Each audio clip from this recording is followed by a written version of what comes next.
क्या आपको भी cervical pain, sciatic pain, back pain, osteoarthritis, paralysis, hemiplegia ऐसी कोई भी समस्या है? अगर हाँ, तो आपके लिए एक ही वीडियो में सारी चीजों का इलाज मिलने वाला है। आप लोग भी हैरान हो रहे होंगे कि सिर्फ एक ही वीडियो में सारी बीमारियों का इलाज कैसे संभव है। तो इस इंटरेस्टिंग वीडियो को देखने के लिए लास्ट तक बने रहिएगा। और अगर आपने अभी तक मेरे चैनल को सब्सक्राइब नहीं किया है तो प्लीज सबसे पहले मेरे चैनल को सब्सक्राइब जरूर करें, ताकि सारी आयुर्वेद की जानकारी, आयुर्वेद की नई नई अपडेट्स आपको मिलती रहे। आयुर्वेद को कैसे हम अपने जीवन में यूजफुल कर सकते हैं, वो सारी अपडेट मैं आपको इसी चैनल के माध्यम से देती रहूंगी। नमस्ते आप सभी को, मैं doctor Rekha Sharma, Ayurvedic medical officer. जैसे कि मैंने जिन जिन बीमारियों का नाम आपको बताया है, उन सबका इलाज एक ही है। आप हैरान हो रहे होंगे क्या इलाज है। आयुर्वेद में वात दोष के बारे में वर्णन मिलता है। अकेला वात, शरीर में कहीं भी दर्द है, जहां भी मैंने आपको नाम बोले बीमारियों के, इन सब में दर्द की समस्या देखने को मिल रही है पेशेंट में। जहां भी दर्द है वहां वात दोष मिलता ही मिलता है। तो आप समझ रहे होंगे, वात दोष के ट्रीटमेंट से ही घर बैठे वात दोष का ट्रीटमेंट आप कर सकते हैं। आयुर्वेद में वात, पित्त और कफ, ये तीन दोषों का वर्णन मिलता है। अकेला वात ऐसा है, वात एक तरह से बॉस का काम करता है। बॉस यानी कि ऑफिस में एक ही बॉस होता है, वैसे ही वात दोष है। वात सबका बॉस है। पित्त और कफ को आयुर्वेद में पंगु बोला गया है, मतलब ये तो लंगड़े हैं एक तरह से, इनसे काम नहीं हो सकता है वात की हेल्प के बिना। तो वात ही है जो पित्त और कफ से भी आगे डिजीज बनवाता है। एक तरह से नई नई जो बीमारियां होती हैं पित्त और कफ के सहयोग से, वो वात के बिना नहीं हो सकती। तो सिर्फ अब हम वात रोग का ही ट्रीटमेंट देखेंगे, जिससे कि इतनी ज्यादा व्याधियां होती हैं तो आप एक हेल्दी जीवन जी सकेंगे। अब आपको पहले, सबसे पहले ये पता होना चाहिए वात करता क्या है हमारी बॉडी में। वात का काम होता है मूवमेंट करना। अब मैं आपसे बात कर रही हूँ, या चलना है, बैठना है, लेटना है, खाना पीना, या सोचना भी, ये सारे काम वात के थ्रू होते हैं। अगर वात एक बैलेंस में बना हुआ है तो हमारी बॉडी हेल्दी रहती है, सब कार्य हम आसानी से कर सकते हैं। अगर वात डिस्टर्ब हो गया, यानी कि वात दूषित हो गया, दूषित क्या होता है, दोष क्या होता है। दोष ऐसे होते हैं जो खुद तो दूषित होते ही हैं, वो दूसरों को भी साथ में दूषित करते हैं, दूसरों को भी इफेक्ट करते हैं। तो हमारी बॉडी फिर डिजीज, एक तरह से हमारे हमारे शरीर में बीमारियां उत्पन्न हो जाती हैं। तो अब हमें पता होना चाहिए कि हम क्या कर सकते हैं जिससे कि हमारा वात बैलेंस में रहे। मैं इस वीडियो में सिर्फ 3 ऐसी चीजें बताने वाली हूँ, सिर्फ 3 ऐसी चीजें जिससे कि वात बैलेंस हो जाएगा, घर बैठे वात बैलेंस हो जाएगा। किस तरह से? सबसे पहले जो आयुर्वेद में वर्णित है, स्नेही पान करना है। मैं बार बार इस बारे में कहती हूँ, वात रोग में सबसे पहले उसको कम करने के लिए आपको स्नेही पान करना चाहिए। अब स्नेही पान है क्या?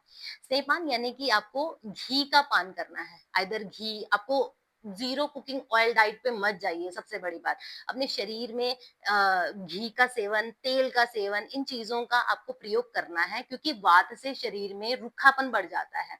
अब तो रूखेपन को कम करने के लिए, वात का शमन करने के लिए सबसे अच्छा घी और तेल है। तो उसका प्रयोग आपको अपनी बॉडी, अपनी डेली रूटीन में करना है। इधर आप गाय का घी का डेली प्रयोग कर सकते हैं। घी का भी सेवन आपको करना कैसे है, पहले एक एक चम्मच सुबह शाम खाना खाने से पहले, खाने से जस्ट पहले, लाइक जैसे अगर आप खाना खाने बैठे हैं तब आपको खाना, एक चम्मच घी का सेवन करना है।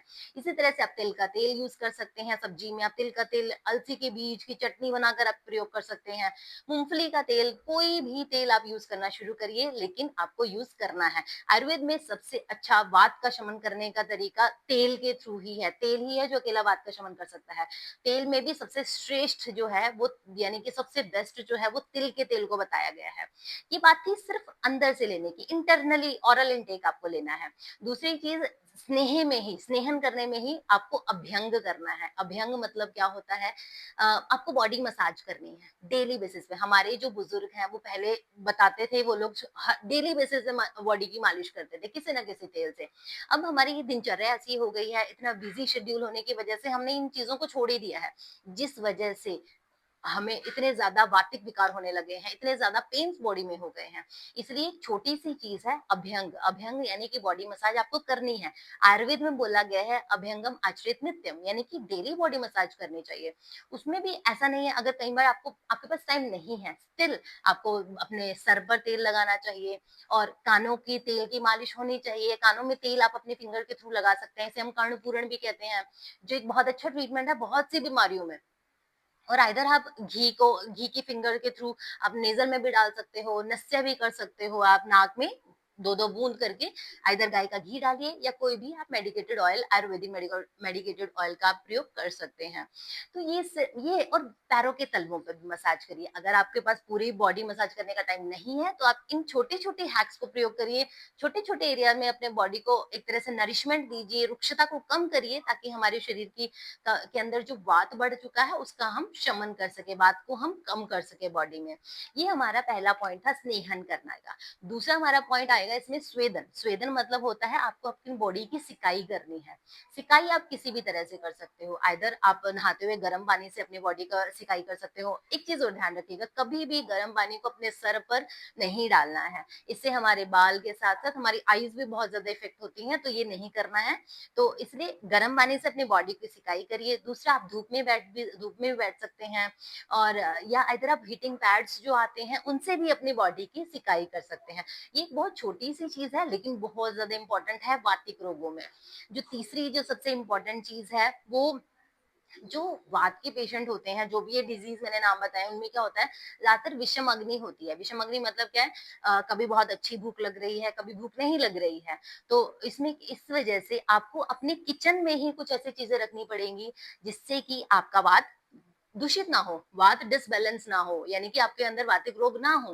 तो उसके लिए आप अपने किचन में इलायची रख सकते हैं। इलायची का प्रयोग आप अपने खान पान में कर सकते हैं। अगर जीरा, अजवाइन, हींग, सौंफ, आप इनका प्रयोग बीच बीच में अपने खाने में करते रहिएगा। अगर आप इन चीजों का प्रयोग करेंगे तो आपका डाइजेशन अच्छा रहेगा, अग्नि आपकी यानी कि आपके डाइजेस्टिव फायर आपकी बहुत अच्छी रहेगी, आपको वातिक विकार नहीं होंगे, बॉडी में पेन्स इतने नहीं होंगे। तो ये 3 ही हैक्स थे जो सबसे इम्पोर्टेंट थे, जो बहुत छोटे थे, जो आप अपने घर बैठे कर सकते हो। इनका प्रयोग आप करते रहिए, और जितने भी जो चेंजेस आ रहे हैं आपकी बॉडी में इन छोटे-छोटे हैक्स से करने से मुझे कमेंट में बताना मत भूलिएगा। प्लीज़, प्लीज़, और अगर अब तक आपने मेरे चैनल को सब्सक्राइब नहीं किया तो सब्सक्राइब सबसे पहले करिएगा। कीप फॉलोइंग आयुर्वेदा, आयुर्वेद के ऊपर ट्रस्ट रखिए, आयुर्वेद को अपना जय आयुर्वेद। Thank you.